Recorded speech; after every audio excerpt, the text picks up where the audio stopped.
90, 60, 90. Funguje to? Čau, děcka! Takže to jsem já.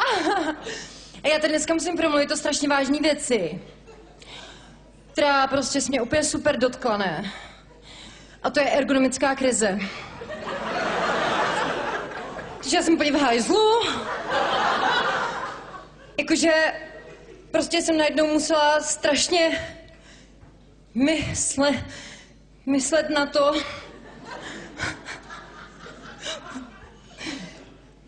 že si nemůžu kupovat ty hadry.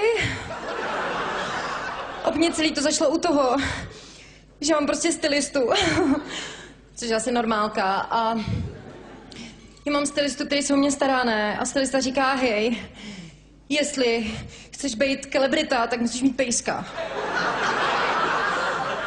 A já úplně, ty krávo, víš, kolik ta malá zruda stojí? Takže jak vidíte, tak jsem to velmi elegantně nahradila. Je to plný molitanu, nežere to, nekaká to, takže neutratíš za pytlíky prostě. Žádný obojek to nepotřebuje, je to plyšový, je to milý, tváří se to smutně, každý se na tebou ustrne, dá ti slevu, což je důležitý. Takže to byl prostě úplně můj mega první ústupek. Jinak ta taška stále asi 60 000. A tak to se ke mně tak nějak hodí, ne? Hele, další věc, ne? Žrádlo.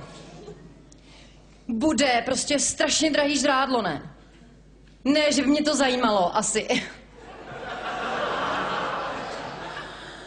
Ale šetřit se musí, takže prostě mám pro vás takový recepty nějaký, ne?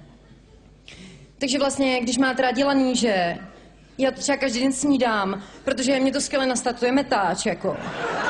Spaluju pak jako prase. Vůbec nevím, co je to OTPčko. Pro neznalce okrasný tukový prstenec, že...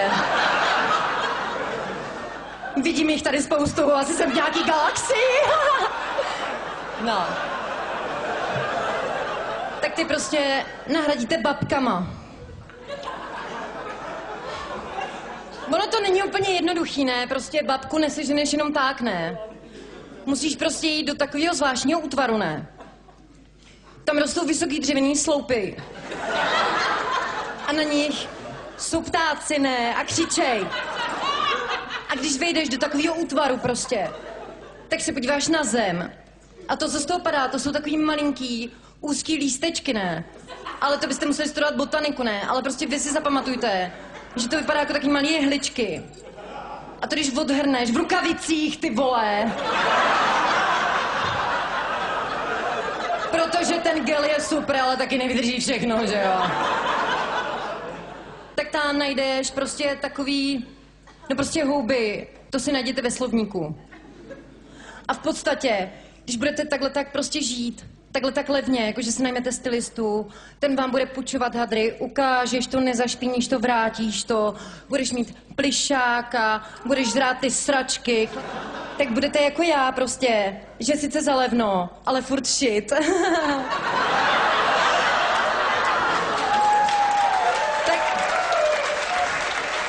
Takže to zkuste dodržet a hlavně buďte blond.